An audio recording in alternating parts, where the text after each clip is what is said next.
there, Star Wars collectors, and welcome to another Bosk's Bounty video, and welcome to my review of the Star Wars The Vintage Collection Carson Teva from The Mandalorian.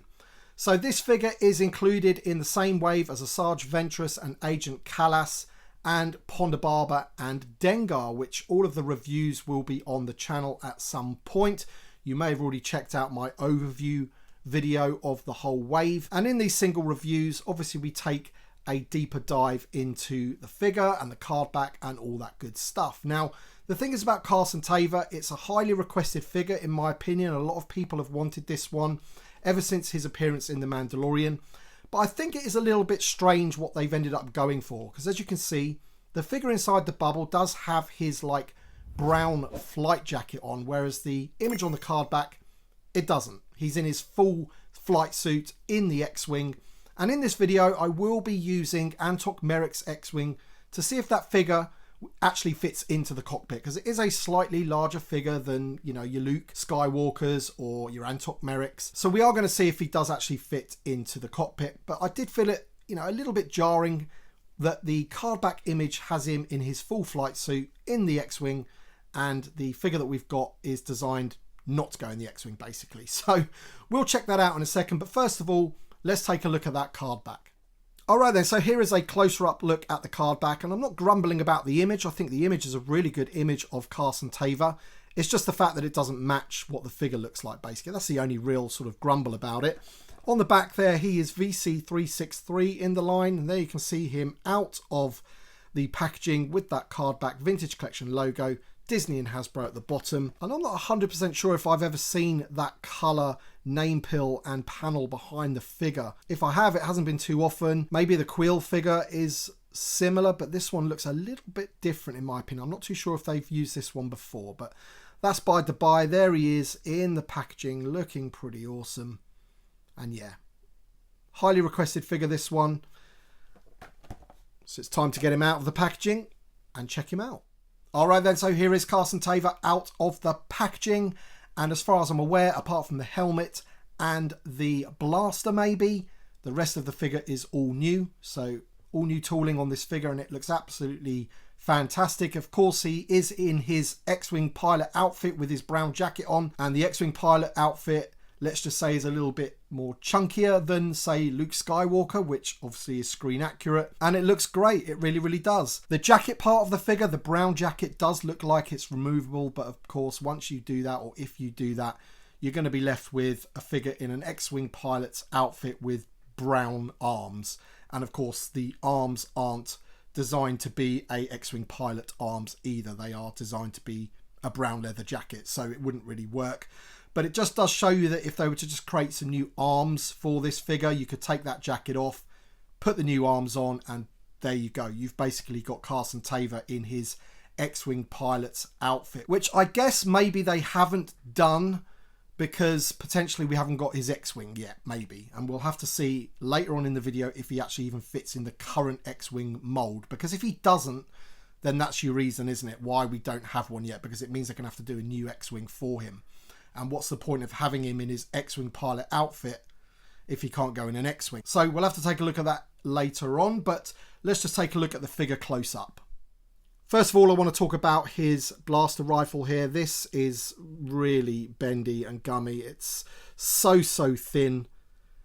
It's back to the old days of it being like super bendy, which makes it a little bit difficult for him to hold and stay in his hands and things like that.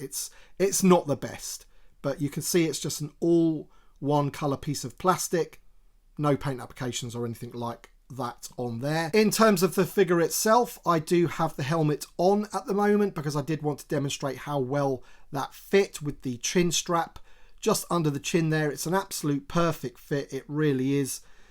This is the same mold that they used for Antok Merrick, and he's got a much smaller head and it sort of rattles around on his head. This one has no problems whatsoever. And what I'll do as well is I will compare this helmet to Lieutenant Callahan's of the E-Wing as well, just to see if there's any differences to the paint applications there. But there is the figure. But what we'll do now is we'll take the helmet off so we can check out that head sculpt. Alright then, so here is a super close-up look at Carson Teva, and I think you'll agree they have done a fantastic job in bringing him to life. I mean, that is super accurate in my opinion. I think that looks great. Loving the paint applications on his beard. There's sort of like a two-tone going on there with white and grey. Then you've got his black hair going round the sides there with a little bit of grey just poking through. There's his little bald head look.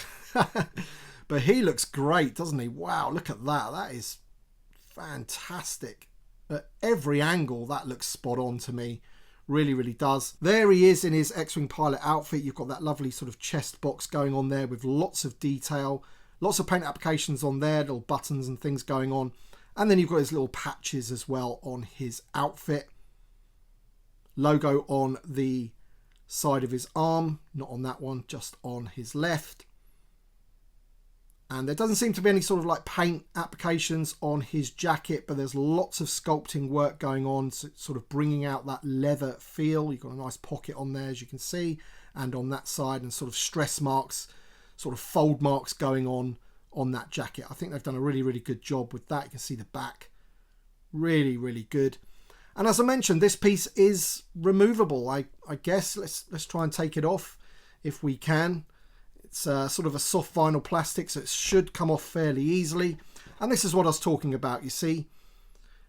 If they were to give him some new arms, actual X-Wing pilot arms, then you can obviously create Carson Teva in his, you know, full X-Wing pilot outfit. But obviously he looks a bit weird with the brown arms at this moment in time. You've got those flight straps, just like with Luke Skywalker, that go down in between the legs and then around the legs. You do want to be a little bit careful sort of trying the articulation with the legs, because you don't want to sort of pull that out too far. You'll probably end up splitting it here. I can almost see some stress marks going on that plastic already if you sort of pull that around too much. So of course what you want to do is just pull those flight straps just up a little bit above the knee, and then you'll be able to get a bit more range of motion on those legs there. But yeah, really, really good figure. In terms of the articulation, head on a barbell, as always with these new figures. Fantastic range of motion we've got there. Decent joints, they go all the way round. Elbows go a little past 90 on both. And then, of course, we've got the hinges at the wrist. That one's the up and down. And that one is the in and out, if you like. Torso joint, just below that sort of chest box thing there. Nothing on the waist. And then of course we've got those barbell hips. We do have a cut at the thigh. And let's just check out those knee joints. Actually not too bad. Just above 90. And then rocker ankles as well. So that's your Carson Teva articulation. What I'm going to do is I'm just going to put the jacket back on before we attempt to put him in the X-Wing. All right then, so here is Antok Merrick's X-Wing. Let's just lift the canopy up like so. And does this piece not lift off? I seem to remember it does. Yeah, let's lift that piece off. Otherwise, that'll make it a little bit more difficult to get Carson in. Just lifting up his flight straps here so I can get him into the sitting position like so. That's going to help. And let's just plonk him in with his arms. There goes the landing gear, which are super annoying if you've got one of these. Constantly fall down. Okay, let's get him in there. Put this back on. There goes the landing gear again. Super annoying. Actually, I'm just going to put the landing gear down. That'll make it a lot easier. There we go. Looks like he goes in okay, actually. There he is in the cockpit. There seems to be quite a bit of room there for him. I'm not 100% sure how much difference there is between, you know, the original sort of X-Wings and the X-Wings that Carson Teva flies. Let me know in the comment section below if there is a difference. But he fits in that one So the one that we already have, he does fit in. I was a little bit worried with, you know, the figure being on the chunkier side that he may not actually fit in there, but he does, which is good. So let's just take him out again. Just wanted to show you the details of the helmet, the paint applications there, and the style that he has going on. And I'm just going to bring in Callahan's, just so you can see that it is completely different in terms of the sort of paint scheme going on. Yeah, completely different. So it's unique to Carson. And look at him there with the helmet on. Fantastic. Absolutely perfect fit. And you can still tell it's the character of Carson Teva, even with the helmet on. No problems about that at all. Alright then guys, that's Carson Teva for the Vintage Collection. I hope I've shown you everything in this video that you had queries about, you know, whether he fit in the X-Wing, whether the jacket could be removed, all that kind of stuff. Let me know your thoughts in the comment section below. I want to thank you all for watching. Thank you to my Patreon supporters and channel members as always. Your support means a great deal to me, so thank you so much. Thanks for watching everybody, and we shall see you on the next one.